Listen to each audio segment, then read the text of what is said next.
Like any other world, Symphanell has an origin, a beginning, and it is in that beginning, in the beginning of time, when from the life stream of the universe were born the spirits of nature, beings built from the magic that runs through infinite space. According to legend, these spirits, in the existential void caused by nothingness, decided to create a world to inhabit and develop the power that the stars had given them.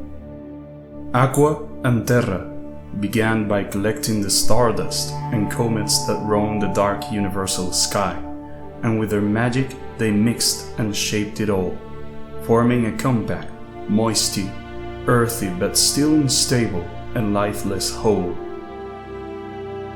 The world was dark, vast and cold, and this did not suit them.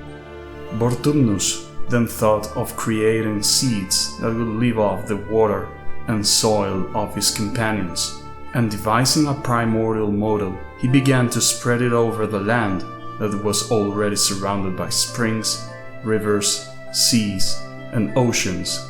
For the seeds to grow, something very important was needed, the vital energy that only one of the spirits possessed. Ignis then stood before the world, far away, like a father who protects and watches over his children in the distance. He spread his golden wings of burning fire, and Symphanell was illuminated. The water reflected its majestic, warm beauty, and seeds began to sprout. Trees, bushes, flowers, and grass. As they grew, they mutated and formed new species, new colors and textures. Ventus created the earth, and in unity with Aqua devised the clouds and rain so that the children of Bortumnus could live wherever they grew up, even where there was no water nearby. Symphanell, then unnamed, was now an orchard of vibrant greens and yellows, warm reds and oranges, sweet pinks and violets, blue like the very sky that thanks to Ignis was lit up every day to give life. But the excess of light and heat, since night did not exist, and the lack of food for the vegetation that, capricious and pampered by Bortumnus, had not enough with water to survive, began to dry up. As soon as everything had grown, it was dying.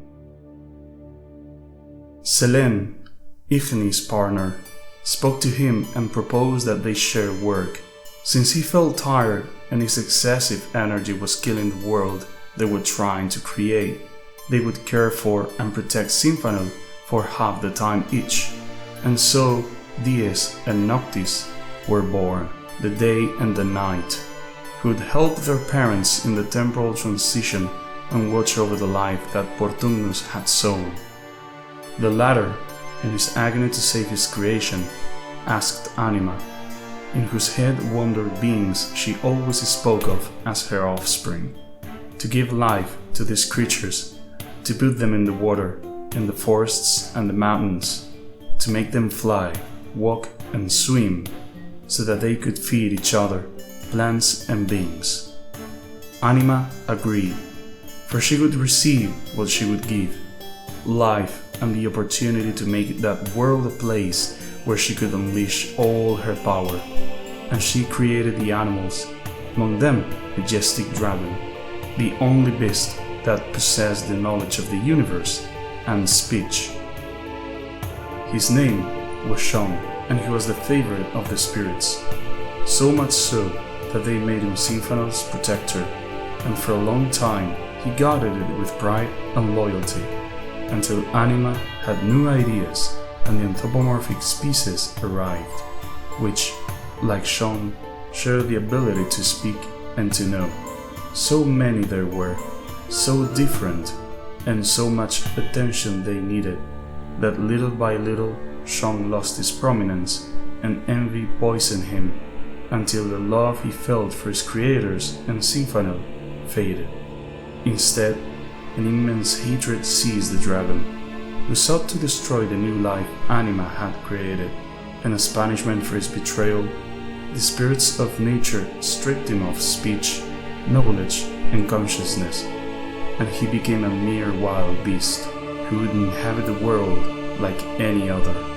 As time passed, Symphanell was teeming with life and diversity, and as Sean had ceased to protect the world, the spirits created many more of their own who, hidden from the sight of earthly creatures, would watch over every corner of the planet and its life.